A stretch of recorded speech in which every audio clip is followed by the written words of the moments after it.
para salir un poquito de esto, lo hacemos lo que es la polinización manual para tener una certeza más en fruto, ¿sale? Okay. La polinización pues es algo bastante interesante, no es complicado. Si lo hacemos y lo practicamos se hace rápido, ¿sí?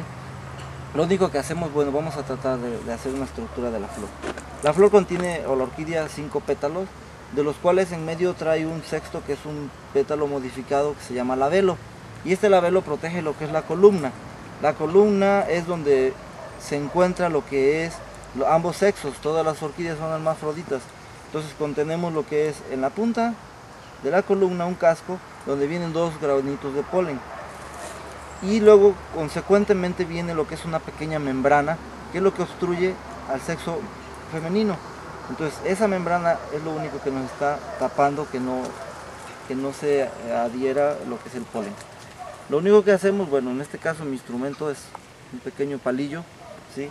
Lo que hacemos es remover esa membranita, ¿sí?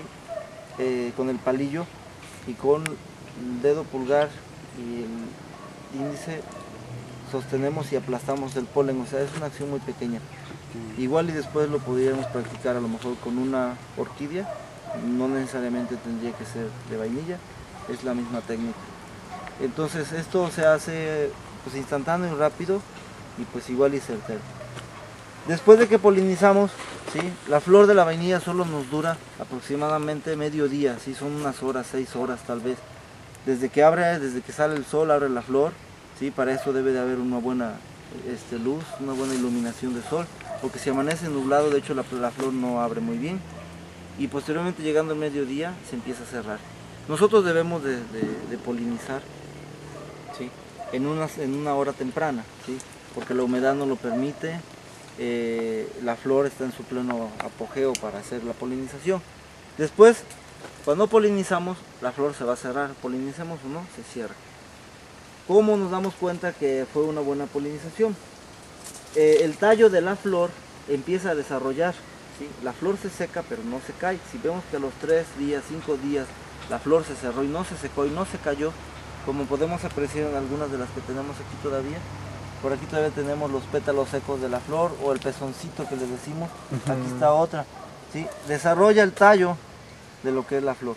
Igual y con más tiempo después y más detalle podemos explicar un poco mejor lo que es, cómo ocurre la reacción bioquímica, o cómo es que se efectúa la polinización y qué es lo que ocurre para que sea fecundado o polinizada la vaina, ¿sí? Okay. Polinizamos en marzo, abril y mayo aproximadamente, que es la floración, ¿sí? Y de ahí dejamos que la planta desarrolle tal vez 2-3 meses, desarrolla, tiene un buen tamaño, y ahí la dejamos hasta diciembre o enero, que es lo que es la cosecha de la vainilla. Tarda 9 meses, lo podemos comparar con una gestación de un embarazo de un ser humano, ¿sí? Son 9 meses de que nosotros polinizamos, ¿sí? Hasta que podemos cortar la vaina. Entonces aquí tenemos el desarrollo de las vainas, aquí se deja, se sigue dando su mantenimiento, su riego, ¿sí? Que la planta como toda planta en desarrollo debe de estar bien nutrida, ¿sí? Para evitar que la planta se agriete. Aquí podemos observar que se está agrietando un poco, por lo mismo de que necesita agua, no nos ha llovido ahorita, bueno, habría que regar y poner un poco de nutrientes, pero la planta debe de estar bien nutrida, ¿sí? Para que pueda desarrollar las vainas, les pase todos los nutrientes necesarios y obtengamos unas vainas de muy buena calidad. Okay. ¿Qué función cumple el tutor? Bueno, principalmente el tutor nos va a dar lo que es el sostén. La vainilla es una enredadera, ¿sí? Entonces ella necesita enredarse. En estado silvestre, si nosotros dejamos en un árbol así como vemos este de grande, la vainilla se va a ir y va a desarrollar grandísimo por allá, pero no vamos a poder manipularla. Entonces en un cultivo como este lo que hacemos es a 2 metros aproximadamente, tal vez un poco más, donde podamos nosotros manipular. Lo que hacemos es que si la guía va creciendo, la inducimos o la encauzamos a que baje la planta, ¿sí? Y la volvemos a hacer que pase por el piso y la volvemos a raizar, ¿sí? Para que esto le dé más fuerza a la planta, y esto sucesivamente hasta que se haga una mata grande, ¿sí? En el caso del café, de los cafetos, por ahí mucha gente me menciona y me dice: oye, vas a perder la planta de café con la vainilla. Si yo quiero controlarlo, controlo, ¿sí? Saco esquejes y voy controlando el desarrollo de la planta. Esto tal vez me ayude y me sirva para que yo mantenga más la planta más fresca, más nueva, ¿sí? Y no tan saturada, ¿sale? Y a lo mejor obtenga una mejor producción. Tal vez menos vainas, pero de mejor calidad. Son ideas de las que estamos tratando de manejar aquí. Para también no perder lo que es el café, ¿sí? Porque si es una enredadera, no la va a matar, pero si nosotros la dejamos que la llene, por naturaleza la va a opacar y la va a acabar. Entonces no vamos a tener un 100% de producción de café tal vez, pero manejemos un 30, un 40 o un 50% de lo que es el café. Okay. También para manejar un cultivo alterno. ¿Sale?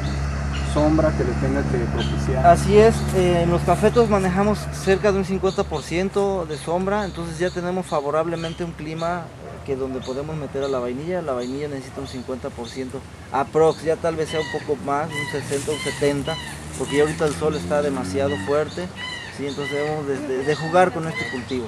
Nos lo pide, entonces tenemos que ir jugando. Si nos sobra sombra, entonces mochamos en su tiempo, desramamos un poco los árboles o el mismo cafeto lo podamos. Y si nos falta, pues ya vemos la forma de meterle un poco de sombra, porque la planta pues sí.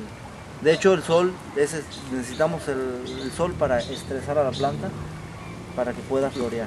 Porque si la tenemos en un hábitat muy oscuro, crece, desarrolla, se ve muy bien, pero jamás nos va a florear. Así es, debemos de estresarla. Bien, nos encontramos con otro tipo de planta. ¿Estos tipos de plantas que tienes aquí también son vainilla? Así es, efectivamente es una especie que se llama pompona. De hecho, bueno, manejamos lo que son aproximadamente más de 110, bueno, no manejamos, sino que existen más de 110 especies aproximadamente en todo el mundo de vainilla. Ok, 110 especies. ¿Y esta, por ejemplo, las vainas son más grandes, más pequeñas? Bueno, tanto la estructura física de la planta son las hojas un poco más anchas, los tallos más gruesos, ¿sí? Podemos observar cómo va desarrollando la planta, más grande. La diferencia de lo que es la planifolia, que son un poco más delgadas y un poco más largas. La estructura de la orquídea, de la flor, es un poco más grande, ¿sí? El color es diferente, es como amarillito. La pompona, la planifolia es verde, un poquito verde. Y el fruto sí son diferentes, parecen como platanitos. Okay. Son más anchos, triangulares, y lo que es la planifolia, que es la más comercial, son como que más ovaladitos. ¿Estos producen más o producen menos que la pompona? No, la pompona produce un poco menos, desarrolla y crece mucho, es una planta muy grande, ¿sí? Y produce un poco menos fruto. Okay. Y en la cuestión del consumo, se consume muy poco, pero nosotros la denominamos igual, en gustos se rompen géneros. Si te gusta la pompona a ti, pues consumes pompona, y si te gusta la planifolia, pues consumes planifolia, ¿no? Pero bueno, comercialmente se conoce más a lo que es la planifolia. ¿En el sabor influye dentro del Son sabor y olor final? Sabores y olores diferentes. Te repito, es la que te guste, ¿no? Okay. La vainilla más buena es la que a ti te gusta.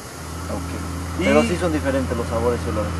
¿Y qué otros tipos de especies existen aquí? Bueno, nosotros queremos hacer lo que es una colección.